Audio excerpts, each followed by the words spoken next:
두 건의 총격 사건이 미국에서 벌어졌습니다. 하나는 텍사스 어스틴이라고 하는 곳에서 총격 사건이 벌어져서 6명이 희생을 당했습니다.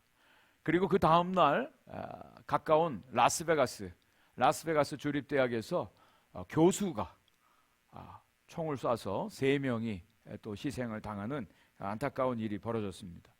미국이란 나라가 총기 소유가 자유로운 나라 아닙니까? 물론 그 과정들 다 합법적인 라이선스가 있어야 되겠지만 총기 소유를 자유롭게 하는데 그런 만큼 거기에 따른 책임이 있어야 되죠. 의무가 있습니다. 그런데 자기가 갖고 있는 무기를 가지고 다른 사람을 해하는 일들이 벌어지고 있습니다. 복음이라고 하는 것은요, 우리에게 자유를 줍니다. 복음 안에 자유함이 있어요. 그런데 자유함이 있다고 해서 내 마음대로 내가 하고 싶은 대로 내 원하는 대로 하라는 뜻은 아닙니다.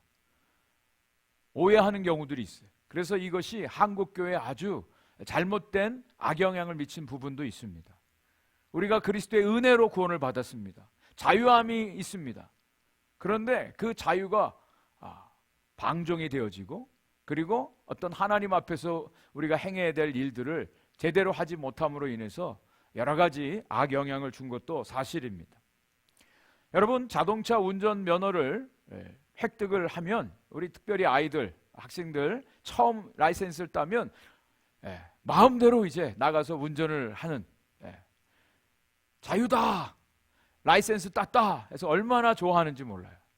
그렇다고 해서 막 자기가 원하는 대로 스피드를 내고 운전을 한다면 더 큰 해를 당하는 일들이 상당히 많습니다. 여러분, 라이센스를 받았다라고 하는 것은 자유함이죠. 이제 권리를 얻었다는 거예요. 그런데 이제 더 교통법규를 잘 지켜야 된다라고 하는 의무가 담겨져 있음을 잊어서는 안 되는 것입니다.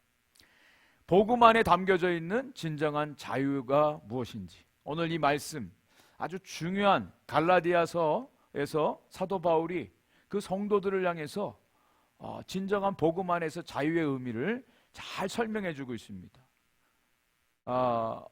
오늘을 살아가는 우리 크리스천들이 이 말씀을 정말 잘 이해하고 그리고 이 말씀에 온전히 순종하는 순종함을 통해서 우리 기독교가 세상 사람들에게 칭송을 받고 또 인정을 받는 그런 계기가 될 것입니다.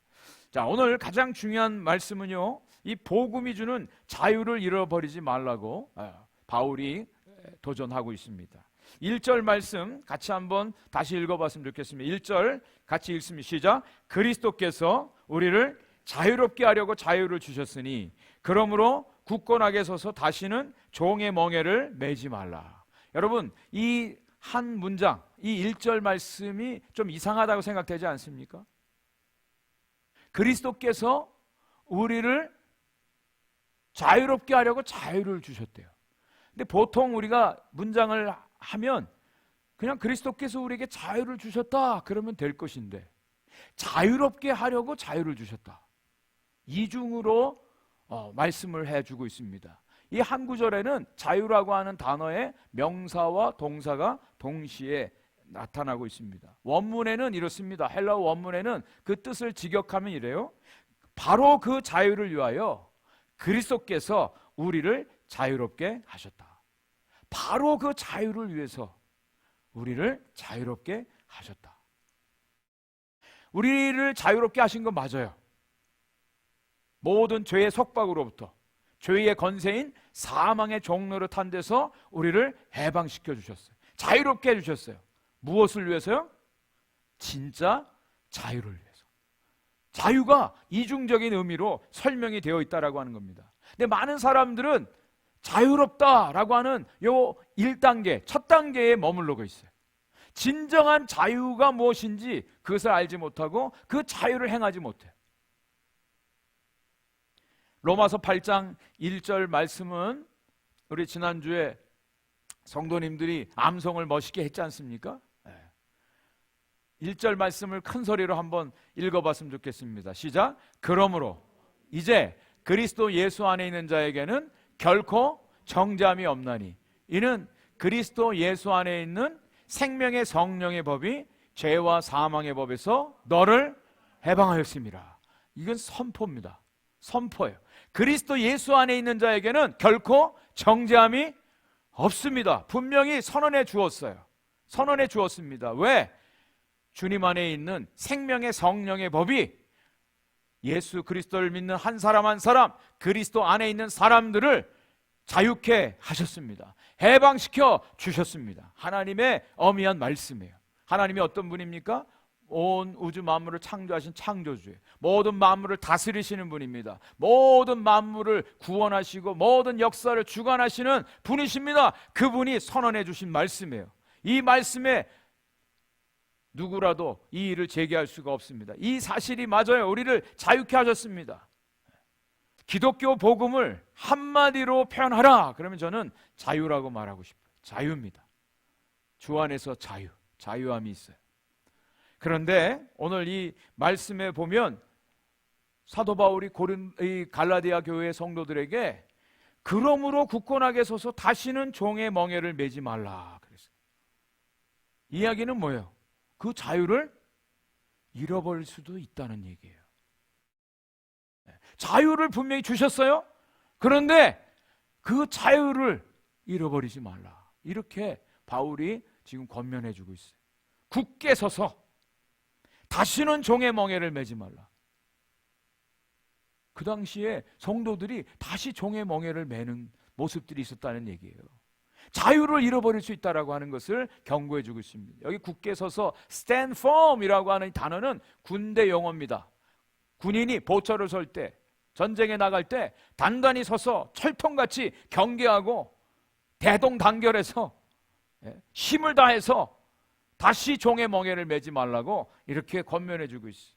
왜 이런 말씀이 나오느냐? 그 당시에 갈라디아 교회 성도들은요, 예수님을 믿었어요. 그런데 뭔가 부족한 것 같아. 이 사람들이 생각할 때. 그냥 구원받았다. 그냥 공짜로 은혜로 구원받았다고 하는데 뭔가 좀 자기가 해야 되지 않겠나라는 생각이 드는 거예요. 이런 분들이 오늘날에도 많습니다. 정말 주님의 은혜로 우리가 구원받았습니다.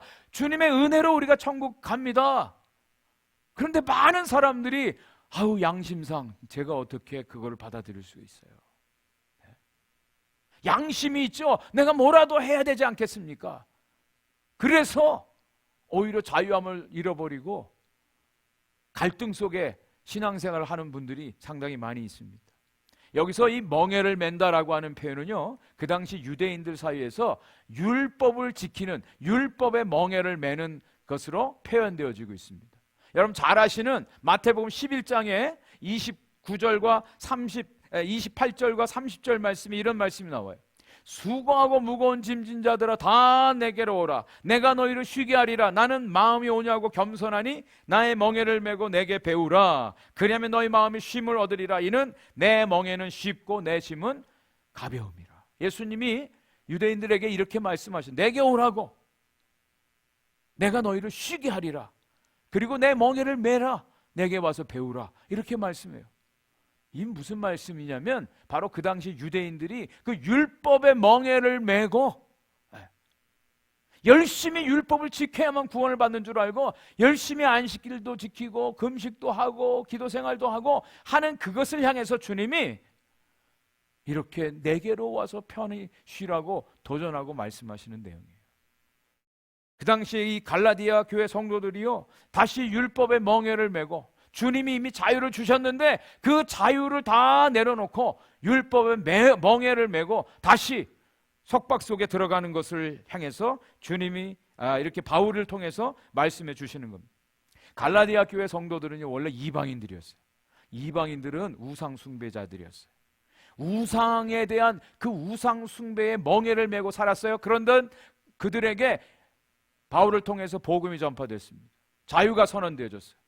그러면 그 자유를 받아들이면 되는데 거기에다가 다시 예수님을 믿는 것 가지고는 부족해. 예수님이 십자가에서 나를 위해서 대신 죽으셨고 예수님 부활하신 것을 믿으면 구원받는다고 하는데 이것만 가지고는 내 삶을 맡길 수가 없어. 어딘지 좀 불안해. 어딘지 좀 찜찜해. 내가 뭐라도 좀 해야 돼. 그래서 갈라디아 교회 성도들이요, 할례를 받고 또 율법의 조항대로 그 율법을 지키는 일을 열심히 하려고 했다는 거예요. 여기에 대해서 바울이 아주 단호하게 이렇게 도전하고 말씀하고 있습니다. 그 말씀이 2절부터 4절까지의 말씀이에요. 여러분 눈으로 한번 따라서 읽어보십시오. 보라, 나 바울은 너에게 말하노니 너희가 만일 할례를 받으면 그리스도께서 너희에게 아무 유익이 없으리라. 다시 너희들이 할례를 받고 할례가 구원의 조건인 양 생각하면 그리스도는 너희들하고 상관이 없어, 유익이 없어, 이렇게 말합니다. 내가 할례를 받는 각 사람에게 다시 증언하노니 그는 율법 전체를 행할 의무를 가진 자라. 만약에 당신들이 할례를 다시 받는다면 율법 전체를 다 지켜야 돼. 근데 율법 전체를 지킬 사람이 없어요. 인간으로는 불가능한 일이에요. 그럼에도 불구하고 그들이 할례를 받고 율법을 지키려고 합니다. 그들을 향해서 이렇게 말합니다. 율법 안에서 의롭다함을 얻으려 하는 너희는 그리스도에게서 끊어지고 은혜에서 떨어진 자로다. 아주 무서운 말씀입니다. 그리스도하고 상관없는 사람이야, 주님의 구원의 은혜하고는 전혀 상관없는 사람이야 라고 아주 강력하게 말하고 있습니다. 오늘날에도 이런 분들이 상당히 많이 있어요. 예수 그리스도의 십자가의 사건을 믿음으로 구원을 받고 그 은혜 안에 거하면 되는데 뭔가 거기에다가 자꾸 자기의 의를 드러내고 자기가 뭔가를 하려고 하는 율법주의자들의 모습이 오늘날 현대 크리스천들 중에도 많이 나타납니다. 예수 그리스도를 믿는 것 가지고는 부족해, 뭔가 좀 거기다 덧붙여야 돼. 여러분 속지 마십시오. 속지 마십시오. 여러분 그리스도께서 행하신 그 놀라운 십자가의 대속의 사건, 그것 하나로 충분합니다. 이것을 우리가 믿는 거예요. 그 안에 온전히 거하는 것입니다. 여러분 구원받기 위해서 열심히 뭐 하려고 하지 마세요. 율법을 행함으로 우리 구원받을 사람은 한 사람도 없어요. 이렇게 자기의 어떤 행위로 율법을 통해서 구원을 받으려고 노력하는 사람들에게는요, 구원을 잃어버릴 수가 있어요. 왠 줄 아세요? 자기가 얼마만큼 선을 행하고 얼마만큼 의를 행해야만 구원받을지 자기는 모르기 때문에 그래요. 이런 분들에겐 자유함이 없어요. 신앙생활이 끌려가요. 이런 분들의 특징은 뭐냐면 늘 불안해요. 확신이 없어요. 내가 구원 받았나? 오늘 세상을 떠나면 천국에 갈 수 있겠나? 늘 염려가 돼요. 그리고 다른 사람하고 늘 비교합니다. 뭔가 자기에 대해서 다른 사람들이 안 좋은 얘기를 하고 비판하면 과민하게 반응을 해요. 그리고 절망하게 되고요, 신앙의 피로감을 쉽게 많이 느낍니다.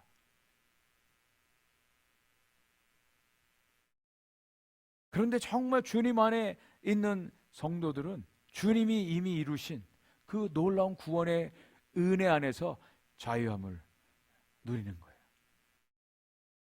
이 자유를 잃어버리지 말라고 사도 바울이 도전하고 권면하고 있습니다. 할례를 행하고 다시 율법을 지키려고 하는 사람들아, 당신들은 그리스도하고는 전혀 상관없는 사람들, 그리스도께로부터 끊어진 사람이요, 은혜로부터 떨어진 사람.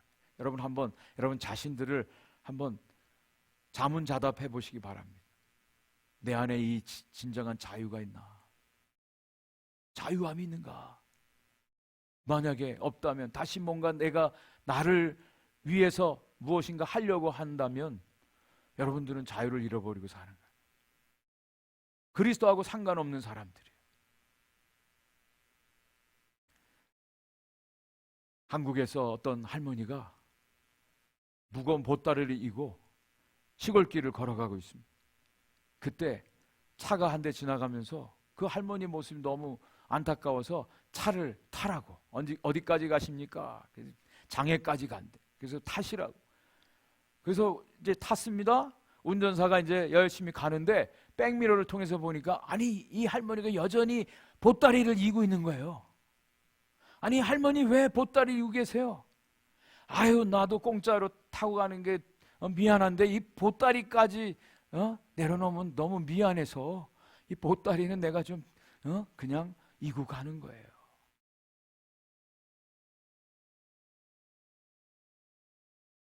우리가 웃지만요, 신앙생활도 그렇게 하는 분들이 너무너무 많아요. 정말 주님 안에서 우리 주님께서 자유를 주기 위해서 우리를 자유롭게 하셨다. 주님이 주시는 그 자유가 저 여러분들을 진정으로 자유케 해 주실 줄 믿습니다. 그 자유함 가운데 주님을 섬기는 거예요. 자, 두 번째로 주님께서 이루신 그 의의 일, 그것을 우리가 소망으로 기다린다. 소망으로 기다리는 거예요. 그것이 진정한 믿음입니다. 확실한 소망으로 기다리는 거예요. 5절 6절 말씀입니다. 우리 같이 한번 5절 6절을 읽어보겠습니다. 시작. 우리가 성령으로 믿음을 따라 의의 소망을 기다리노니 그리스도 예수 안에서는 할례나 무할례나 효력이 없으되 사랑으로서 역사하는 믿음뿐이니라. 아멘. 예수 그리스도께서 행하신 그 일에 대해서 뭔가 덧붙이려고 하는 사람들은요, 그리스도를 빼는 사람과 똑같아요. 여러분, 예수 그리스도는 우리의 전부가 아니면 nothing, 아무것도 아닙니다. 둘 중에 하나입니다. 예수님께서 저와 여러분들의 전부가 되든지 아니면 예수님이 nothing, 아무것도 아닌 거예요. 여러분들이 둘 중에 하나를 선택하셔야 돼요. 정말 예수 그리스도가 여러분들의 전부가 되십니까? 예수 그리스도 한 분만으로 우리가 구원의 모든 것이 이루어졌고 하나님의 은혜가 온전히 이루어진 것을 우리가 받아들이든지, 아니면 예수님이 그저 우리 인생의 신앙생활에 조금 한 일부분이라면 일부분이 아니에요. 예수님은 아무것도 아니에요. nothing이에요. 우리 이번에 가을을 맞이해서 한국 다녀오신 분들이 많습니다. 어제도 우리 토요일 새벽기도 끝나고 김지호 목사님 한국 다녀온 비행기 얘기, 어떤 모 항공사의 비행기 좌석이 좀 넓다고. 여러분, 비행기 타고 이제 먼 길을 가는데 터뷸런스가 일어나죠. 우리 지신철 장로님도 지난 여름에 저 동남아시아 한국 다녀오셨는데 비행기 타실 때 기도하신대요. 이 비행기가 안전하게 저 공항까지 다 내리기를 간절히 기도하시면서 비행기를 타셨다고 말씀하셨는데, 여러분, 비행기가 흔들려요? 한두 번은 다 흔들립니다. 그렇다고 난 불안합니다.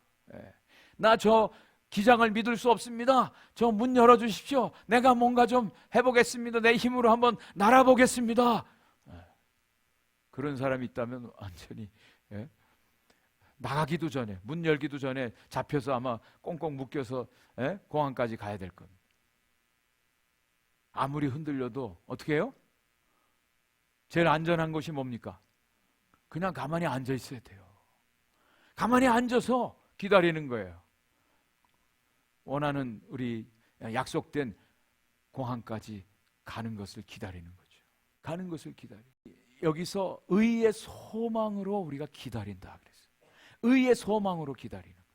의라고 하는 것은 하나님과 온전한 관계를 말합니다. 이 의는 누가 이루었느냐? 예수 그리스도께서 이루신 십자가의 사건을 말씀하는 거예요. 이 의가 이미 이루어졌어요. 하나님 안에서 예수님이 순종하심으로 십자가에서 죽으심으로 이 의가 완전히 이루어졌습니다. 그 의가 온전히 나의 것이 될 때까지 우리가 기다리는 거예요. 기다리는 거예요. 그 기다리는 것이 뭐냐? 믿음이에요. 그냥 막연한 기다림이 아닙니다. 내일 날씨가 좋아질 거야. 아마도 좋아질 거야. 좋아질지 안 좋아질지 몰라요. 그런데 그냥 막연하게 기다립니다. 그러나 여기 나오는 의의 소망이라고 하는 것은 주님이 이미 이루셨잖아요. 그 의가 나에게 온전히 임하는 것을 우리가 기다리는데 무엇으로요? 믿음으로 기다리는 거예요. 믿음으로 기다리는 거예요. 히브리서 11장 1절 말씀에 믿음은 바라는 것들의 실상이요 보지 못하는 것들의 증거라고 말씀해 주고 있습니다. 지금 현재 이루어지지 않았다 해도 이미 주님이 이루신 것을 우리가 믿음의 눈으로 바라보고 그것을 기다리는 거예요. 기다리는 거예요. 그것이 믿음이에요. 그래서 이 믿음이라고 하는 말을 성경에서는 다른 말로 표현할 때 소망으로 표현합니다. 소망이에요. 우리가 소망으로 구원을 얻었음에 이 보이지 않는 것을 소망으로 우리가 기다리는 그것이 믿음이에요. 근데 이 믿음을 갖도록 도와주시는 분이 계세요. 이게 우리의 의지나 우리 힘으로 할 수가 없어요. 누가 도와주시느냐? 바로 성령님이 도와주신다는 거예요. 성령님이 우리에게 임하셔서 그 의의 소망을 기다리도록 우리를 인도해 주세요. 도와주세요. 성령님이 하시는 일입니다. 고린도전서 2장 10절과 12절 말씀입니다. 오직 하나님이 성령으로 이것을 우리에게 보이셨으니 성령은 모든 것 곧 하나님의 깊은 것까지도 통달하시느니라. 우리가 세상의 영을 받지 아니하고 오직 하나님으로부터 온 영을 받았으니 이는 우리로 하여금 하나님께서 우리에게 은혜로 주신 것들을 알게 하려 하심이라. 성령님만이 하나님의 모든 것을 알고 계세요. 그 성령이 우리에게 오셔서 하나님의 그 깊은 것을 또 하나님이 예비하신 것을 하나님이 우리를 위해서 행하신 것을 그것을 보도록 성령님이 우리에게 오셔서 도와주세요. 이 세상에 성령님의 도움 없이 예수님을 믿을 사람은 한 사람도 없습니다. 그런 의미에서 성령이 아니고서는 예수를 주로 시인할 자가 없다고 고린도전서 12장 3절에 말씀을 해주고 있는 겁니다. 성령이 임했기에 성령이 오셨기에 예수 그리스도를 믿게 되었고요, 예수님이 행하신 그 십자가의 구원의 사건 그리고 부활이 곧 나의 사건이라고 하는 것을 믿도록 성령께서 우리를 도와주세요. 도와주세요. 그 성령님이 저와 여러분들과 함께 하심을 분명히 믿습니다. 그래서 정말 이 믿음은요, 그런데 이 믿음은 사랑으로서 온전하게 그것이 드러나게 되어 있어요. 그리스도 안에서 할례나 무할례가 그것은 아무 상관이 없는 아무것도 아니다. 그런데 단 한 가지, only one thing, only one thing, 그것은 바로 사랑으로 역사하는 믿음뿐이라고 말씀해 주고 있어요. 저와 여러분들이 그 예수 그리스도를 정말 믿으세요? 정말 예수 그리스도를 믿으세요? 그런데 그 믿음은 무엇을 통해서 나타난다? 사랑을 통해서 나타나게 돼 있다. 저와 여러분들이 구원을 받은 것이 우리가 무슨 하나님 앞에서 잘 보여서 우리가 선한 행위를 해서가 아니지 않습니까? 하나님이 일방적으로 저와 여러분들을 사랑해 주셨어요. 하나님의 사랑이 먼저예요. 하나님이 저와 여러분들을 일방적으로 사랑해 주셔서 그분의 사랑을 예수 그리스도를 통해서 우리에게 확실하게 나타내 주셨죠. 그것이 예수 그리스도의 십자가의 사건이에요. 자기 아들을 아끼지 아니하시고 우리 모든 사람들을 위하여 내어주신 이가 어찌 그 아들과 함께 모든 것을 우리에게 선물로 주시지 아니하겠느냐? 우리에게 말씀해 주신 것처럼 그 하나님의 사랑이 예수 그리스도를 통해서 아주 충분하게 우리에게 나타났습니다. 그러면 저와 여러분들은 어떻게 반응하느냐? 그 사랑을 받아들이는 거예요. 그 사랑을 그대로 받아들이는 거예요. 그게 믿음이에요. 그리고 그 사랑에 대해서 우리들도 온전히 사랑하는 것, 그것이 진정한 믿음이라고 하는 거예요. 그리스도께서 우리를 위해서 아무 상관없는 저와 여러분들 위해서 죽어주셨어요. 이것을 믿는 거예요. 그 사건을 통해서 저와 여러분들이 구원을 받았고요, 이제는 우리가 그 사랑에 반응하는 겁니다. 그 사랑에 반응하는 거예요. 그게 믿음이라는 거예요. 그런 의미에서 여러분, 저와 여러분들의 믿음을 야고보서에도 그렇게 말씀하고 있잖아요. 너의 믿음을 보이라. 믿음을 보이래요. 여러분 어떻게 믿음을 보이시겠습니까? 믿음이 보이나요? 정말 여러분 주님 사랑하세요? 그 믿음을 보이래요. 어떻게? 네. 그것이 이제 오늘 말씀의 결론입니다. 13절부터 이제 결론이 나오는데요. 그 중간에 바울이 그 당시에 이 갈라디아 교회에 있었던 아주 암적인 존재와 같은 거짓 교사들에 대해서 아주 신랄하게 책망합니다. 그들이 진리의 길을 막았대요. 그리고 적은 누룩이 온 덩이에 퍼져서 방해하는 것처럼 적은 누룩이 온 공동체에 악한 영향을 퍼뜨렸답니다. 그리고 갈라디아 교회 성도들의 마음을 요동치게 했대요. 할례 받으라고, 할례 받으라고. 근데 그 할례 받으라고 하는 것은 십자가의 걸림돌이라는 거예요. 내가 만약에 할례를 전하면 내가 이렇게 고난받을 이유가 없다. 바울이 자기 자신에 대해서 이야기를 하면서 진정한 그 성도 안에서 주님이 주신 자유에 대해서 오늘 결론적으로 말씀을 해주고 있습니다. 13절 말씀입니다. 13절을 같이 한번 읽어보겠습니다. 13절 말씀 시작. 형제들아 너희가 자유를 위하여 부르심을 얻었으나 그러나 그 자유로 육체의 기회를 삼지 말고 오직 사랑으로 서로 종노릇하라 그랬습니다. 분명히 주 안에서 주님이 이루신 일로 인해서 우리가 자유함을 얻었다 그랬어요. 주님이 자유를 주셨다 그랬습니다. 참 자유, 진짜 자유를 주셨습니다. 그 자유를 주신 목적이 뭐냐? 자기 자신을 위해서 마음껏 원하는 대로 하라는 뜻이 아니라고 말하는 거예요.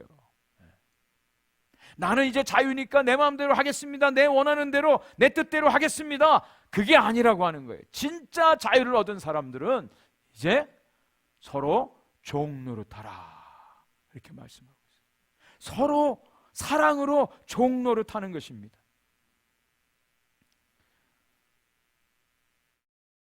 진짜 자유는 자기의 자유를 내려놓고 자기를 위해서 쓰는 자유를 내려놓고 기꺼이 다른 사람의 종이 되어주는 거예요. 여러분 잘 기억하십시오. 우리가 주님으로 인해서 자유를 얻었습니다. 구원받았습니다. 그것은 모든 율법의 종노릇한 데서 해방되고 자유함을 얻은 거예요. 그런데 그 진짜 자유를 얻은 사람은 이제 스스로 사랑으로 종노릇 하는 것입니다. 사랑의 종이 되어지는 거예요. 사랑의 종이 되어지는 거예요. 구원을 받을 목적으로 우리가 율법을 지키고 율법을 섬기는 것이 아니라 이제 정말 주님이 우리에게 은혜로 자유를 주셨기 때문에 우리는 기꺼이 우리 자신을 종으로 다른 사람들을 섬기는 것으로 우리 자신을 드리는 것입니다. 이것이 진짜 자유를, 주님이 주시는 자유를 누리고 그 자유 가운데 살아가는 사람의 모습이죠. 서로 사랑으로 종노릇하라. 사랑으로 종노릇하라. 그 사랑에 대해서 또 구체적으로 말씀해 주시는 것이 14절 말씀입니다. 14절 말씀에 온 율법은 내 이웃 사랑하기를 내 자신과 같이 하라 하신 한 말씀에서 이루어졌나니 그랬습니다. 온 율법이 어디에서 이루어진다고요? 내 이웃을 내 자신과 같이 사랑하는 것으로. 이것이 율법의 완성이래요. 이전에 율법의 종노릇한 데서 자유함을 얻었다 그랬습니다. 자유함의 은혜를 받았습니다. 그런데 더 이상 율법을 지킬 의무가 우리에게 있다, 없다. 많은 사람들이 없다라고 생각하는데 그렇지 않다는 거예요. 온전히 오히려 더 그 율법의 말씀을 지켜서 순종할 의무가 진정한 자유자들에게 발생을 합니다. 왜요?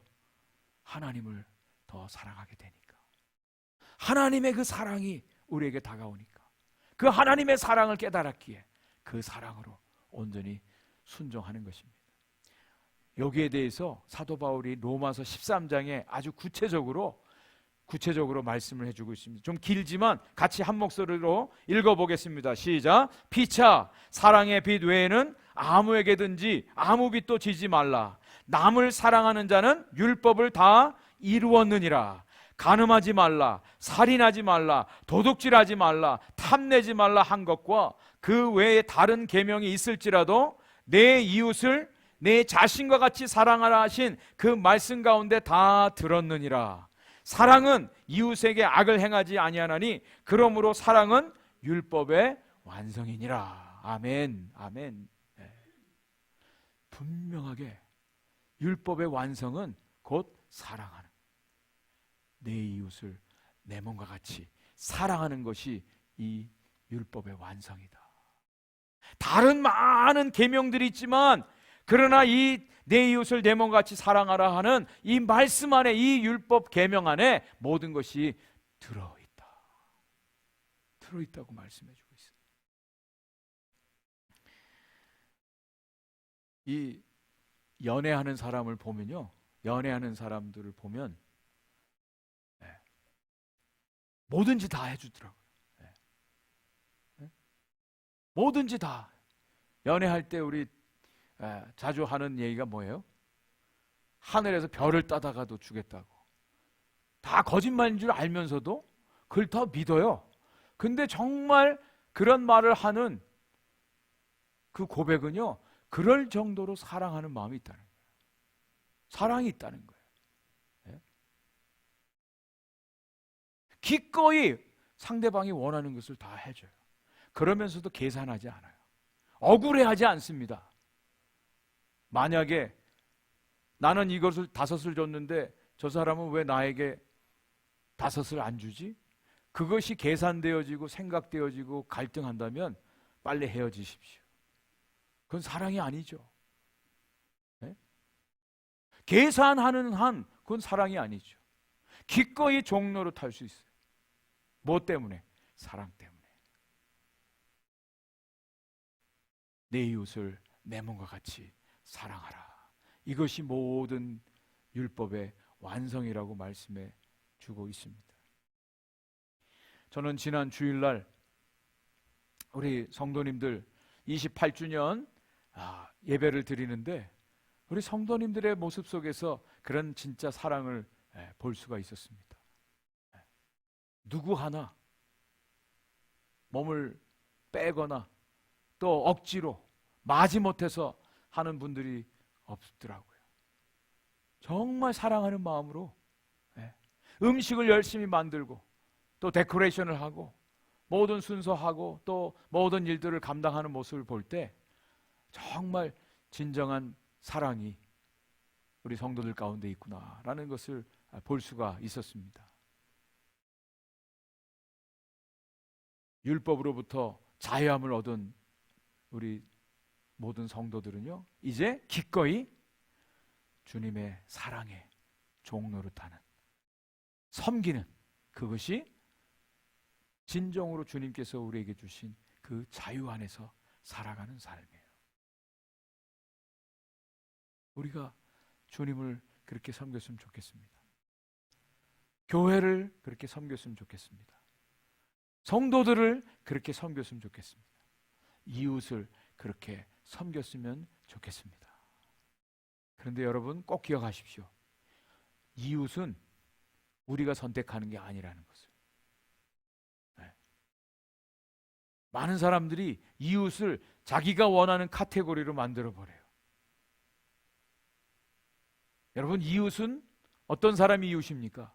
주님이 우리에게 지금 도움이 필요한 것으로 보여주신 사람들이 다 우리의 이웃이죠. 예수님이 사마리아 사람의 그 예화를 통해서, 비유를 통해서 우리에게 도전해 주신 것이 바로 이것입니다. 오늘 이 복음은요, 우리를 자유케 하십니다. 여러분, 이 자유 안에 온전히 거하실 수 있기를 간절히 축복합니다. 그런데 그 자유를 잃어버릴 수 있다 그랬어요. 주님이 행하신 일에 내가 무엇인가를 덧붙이려고 하면 그 자유를 잃어버려요. 우리는 이미 주님이 이루신 그 의의 역사를 믿음으로 소망 중에 기다리는 자들이다. 사랑으로 역사하는 믿음으로 주님을 섬기는 자들이다. 그리고 진정한 자유는 기꺼이 서로 종노릇하는 것이다.